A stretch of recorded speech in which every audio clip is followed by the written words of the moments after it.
నువ్వేంటి ఇక్కడ? అది అడగాల్సిందే నేను. ఉమా, కవిత ఇక్కడే డెంటిస్ట్ కి సెటిల్ అయిపోయింది. ఓ ఇండియాలో ఏం బీగలేక ఇక్కడికి వచ్చి పళ్ళు బీగుతుంది అనమాట.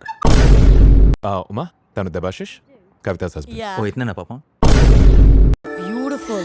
Trekking is very healthy. సిటీలో అయితే ఫ్రెష్ ఆక్సిజన్ 40% దొరుకుతుంది, ఇక్కడైతే 80% ప్యూర్ ఆక్సిజన్ దొరుకుతుంది. అలా అయితే అందరం ఇలా ఐసీయూలో జాయిన్ అవుతాం. అక్కడైతే 100% ఆక్సిజన్ దొరుకుతుంది.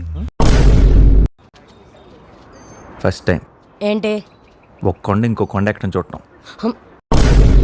నాకు ఇంకో అమ్మాయి ఉంటే ఖచ్చితంగా నీకే ఇచ్చి పెళ్లి చేసేవాడిని. ఉన్నప్పుడు ఎవరో లేనప్పుడు ఆఫర్లు ఇస్తారు.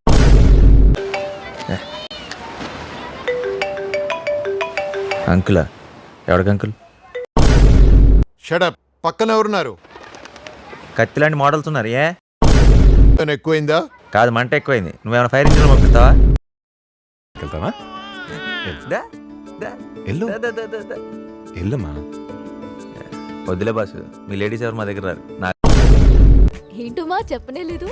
అమ్మాయి బాగుంటుందా? దీపిక పడుకో. అంత బాగుంటుందా? ఎవరికి తెలుసు? ఆ ఫోటో పెట్టింది.